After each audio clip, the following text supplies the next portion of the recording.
मद्य निषेध इनका एक बहुत बड़ा यह है, उसमें बड़ा ही कर रहे हैं, इनको नोबेल पुरस्कार मिलना चाहिए। कुछ लोग बोलते हैं 100 चूहा खा के बिल्ली चली हज को। 2005 में और 2010 में गांव-गांव में इन्होंने दारू बेचने का लाइसेंस दिलाया था। सब कोई पी रहा था, आज भी पी रहा है। अब इनको कैसे तो एहसास हुआ तो उसको बंद कराना चाहते हैं। तो हम भी चाहते हैं, सब लोग कहा कि बंद होना चाहिए, लेकिन बंद होने की जो प्रक्रिया है, आज अगर 4 लाख या 5 लाख आज जेल के सलाखा में या कानूनी कार्रवाई के परिधि में है, तो उसमें 80% दलित है, गरीब है। इसलिए कि वो पाव भर दारू पी करके काम करने के स्थान से घर जाता रहा है। पुलिस लोग डाटा या आंकड़ा जुटाने के नाम पर उनको मुंह में ब्रेथ एनालाइजर लगाते हैं और लगा करके उनको जेल भेज देते हैं, क्योंकि पिए हुए तो रहता ही है। बहुत कहने पर एक समीक्षा किए हैं, तीसरा समीक्षा किए हैं, जिसमें यह है कि जेल नहीं जाएगा, जुर्माना लेके छोड़ दिया जाएगा। लेकिन कैसे? न मन हुई है न राधा नाची हैं, कहानी कही जाती है। आप कहते हैं कि साहब उससे 3000 या 4000 जुर्माना लेकर के आप छोड़ दीजिए। लोग लेता है 5000 और 7000 चार्ज करता है, और रसीद भले दे 2000 3000 का, लेकिन जो मजदूर 500 रुपया कमा करके जा रहा है और पकड़ा गया, वो 2000 और 3000 जुर्माना कहाँ से देगा? नेचुरली वो जेल में चल जाता है।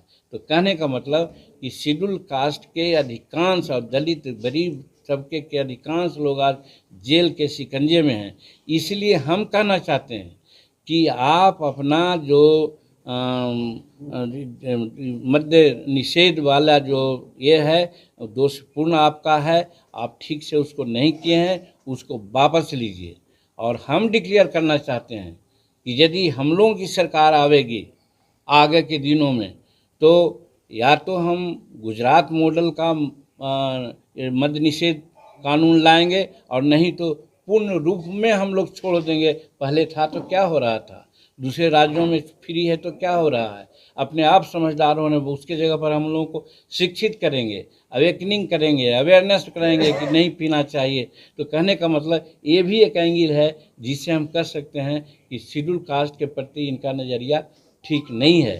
तो ये सब 5-6 पॉइंट है जिसके आधार पर हम आपसे अर्ज करना चाहते हैं और कहना चाहते हैं कि पब्लिक डोमेन में हम कहना चाहते हैं कि ये शेड्यूल कास्ट के कभी ही तैसी नहीं रहे हैं।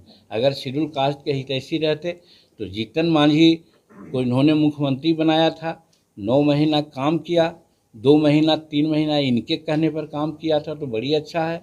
आप लोग कह रहे थे कि रबर स्टैंप है, आप लोग कह रहे थे कि रिमोट से चलता है।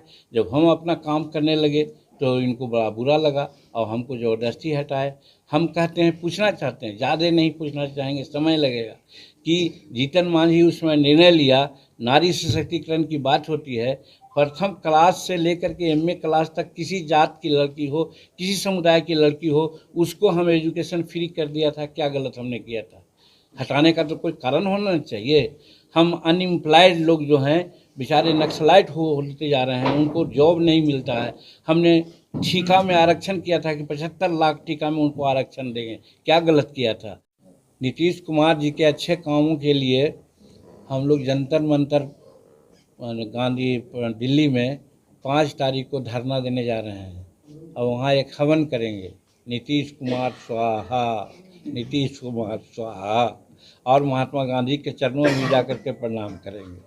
और फिर 24 तारीख को यही मिलर स्कूल में हमारे शेड्यूल कास्ट और जो हिंदुस्तानी अवाम मोर्चा से समर्थक हैं, या अब तो हम ये कहते हैं कि जो नीतीश कुमार के कुकर्मों से आहत हैं, उन सबों का एक बैठक बुलाया है 24 दिसंबर को यही मिलर हाई स्कूल में। और हम समझते हैं कि आप लोगों के माध्यम से भी इस बात को आना चाहिए, सो दैट कि बहुत लोगों को मालूम, भाई हमारे पास सरकारी एजेंसी तो नहीं है, हम तो और लोगों को नहीं देंगे, डरा नहीं सकते हैं। तो आपके माध्यम से अगर सूचना मिलेगी तो हजारों का कि लाखों की संख्या में लोग आवेंगे, ऐसा हमारा विश्वास है। कल 5 राज्यों के चुनाव, कुछ भी हो, राज्य का जो चुनाव का जो आएगा वो तो कहने को तो है ही है। हम दावा नहीं करते हैं कि किसकी सरकार बन रही है, किसकी न बन रही है, लेकिन राज्य के सरकारों का जो रिजल्ट है उसका रिजल्ट लोकसभा को प्रभावित नहीं करता है, इसलिए कि लोकसभा का एक दूसरा नीति और दूसरा महत्व है। देश का मामला है, ये राज्य का है, लोकल मामला है। ऐसा देखा गया है कि राज्य में हम लोग 50% हुए हैं और लोकसभा में 100% चुनाव जीते हैं। तो इसीलिए ये चुनाव का कोई असर नहीं पड़ेगा, क्योंकि नरेंद्र भाई मोदी जी का अभी हिंदुस्तान में कोई विकल्प नहीं है। और जो भी विकल्प बनाने की बात लोग करते थे, जिस घमंडिया गठबंधन के तहत, उनके बारे में सुना ही कि शेड्यूल कास्ट के कितना बड़ा हितैषी हैं, महिलाओं का कितना बड़ा हितैषी है कि विधानसभा में महिलाओं को किस प्रकार से उन्होंने बेइज्जत किया, शर्मनाक बातें की। और उसके अलावे महामहिम राष्ट्रपति मुर्मू जी के सामने भी उन्होंने जो बातें कही, और हम तो यही समझते हैं कि ये अति विश्वास में आ गए हैं, इनको पता ही नहीं चलता है कि हमको क्या करना चाहिए।